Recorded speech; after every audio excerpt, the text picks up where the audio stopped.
ಧರ್ಮಸ್ಥಳ ಗ್ರಾಮದ ವ್ಯಾಪ್ತಿಯಲ್ಲಿ ನೂರಾರು ಶವಗಳನ್ನು ಹೂತಿಟ್ಟ ಎನ್ನಲಾದ ಪ್ರಕರಣಕ್ಕೆ ಸಂಬಂಧಿಸಿದಂತೆ SIT ಅಧಿಕಾರಿಗಳು ಕಳೆದ 13 ದಿನಗಳಿಂದ ಒಂದು 17 ಪಾಯಿಂಟ್ಗಳಲ್ಲಿ ಉತ್ಖನನ ಮಾಡಿರುವಂಥದ್ದು.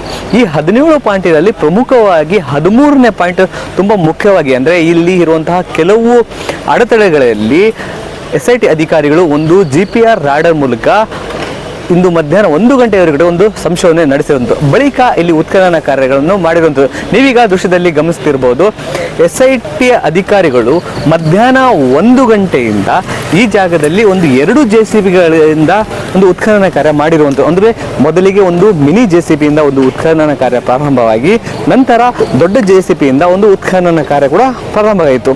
ಈ ಸ್ಥಳದಲ್ಲಿ ಪೊಲೀಸರಾಗಿರ್ಬೋದು, ಮತ್ತು ಅರಣ್ಯ ಇಲಾಖೆ, ಕಂದಾಯ ಇಲಾಖೆ ಹಾಗೆ ವಿವಿಧ ಇಲಾಖೆಯ ಅಧಿಕಾರಿಗಳು ಸಮ್ಮುಖದಲ್ಲೇ ಈ ಪ್ರಕ್ರಿಯೆ ಕೂಡ ಜರುಗಿರುವಂಥದ್ದು. ಅಂದರೆ ಸ್ಥಳದಲ್ಲಿ ದೂರುದಾರ ಕೂಡ ಹಾಗೆ ವಕೀಲರು ಕೂಡ ಇದ್ದಾರೆ.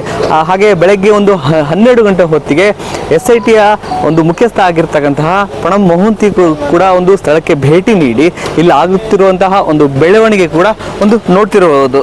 ಅಂದರೆ ಅದಾದ ಬಳಿಕ ಅಧಿಕಾರಿಗಳಿಗೆ ಒಂದು ಮಾಹಿತಿ ನೀಡಿ ಈ ಸ್ಥಳದಿಂದ ಒಂದು ನಿರ್ಗಮಿಸುವುದು.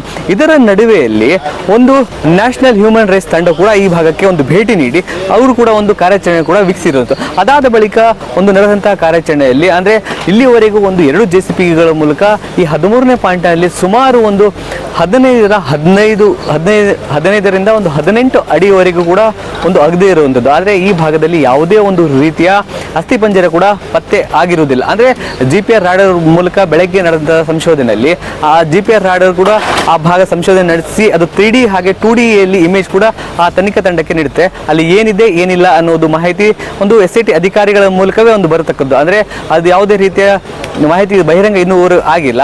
ಹಾಗಾಗಿ ಅದು SIT ಅಧಿಕಾರಿಗಳ ಮಾಹಿತಿ ಇರುವಂಥದ್ದು. ಈಗಾಗಲೇ ಇಲ್ಲಿ ನಡೆದಂಥ ಉತ್ಖನನ ಕಾರ್ಯ ಈಗಾಗಲೇ ಸಂಪೂರ್ಣವಾಗಿ ಮುಗಿದಿದ್ದು ಈಗಾಗಲೇ JCB ಕೂಡ ಒಂದು ಮುಗಿಯುವಂಥ ನೀವು ದೃಶ್ಯದಲ್ಲಿ ಗಮನಿಸ್ತಿರ್ಬೋದು. JCB ಕೂಡ ಅಗದಂತಹ ಗುಂಡಿಯನ್ನು ಈಗ ಮುಚ್ಚುತ್ತಿರುವಂಥದ್ದು. ಅಂದರೆ ಹೀಗೆ ಅಗದಂತಹ ಒಂದು 18 ಅಡಿಯವರೆಗೆ ಅಗದಂತಹ ಒಂದು ಗುಂಡಿಯನ್ನು JCB ಮೂಲಕ ಬಳಸಿ ಅದನ್ನು ಕೂಡ ಒಂದು ಈಗ ಮುಚ್ಚುತ್ತಿರುವುದು. ಭೀಮಾ ನಾಯ್ಕ್, ಈ ದಿನ, ಬೆಳ್ತಂಗಡಿ. ಮತ್ತಷ್ಟು ವಿಶೇಷ ವಿಡಿಯೋಗಳನ್ನು ನೋಡಲು ಮತ್ತು ಹೊಸ ವಿಡಿಯೋಗಳ ಬಗ್ಗೆ ತಿಳಿಯಲು EDina.com ಯೂಟ್ಯೂಬ್ ಚಾನೆಲ್ ಸಬ್ಸ್ಕ್ರೈಬ್ ಮಾಡಿ ಮತ್ತು ಬೆಲ್ ಐಕಾನ್ ಕ್ಲಿಕ್ ಮಾಡಿ.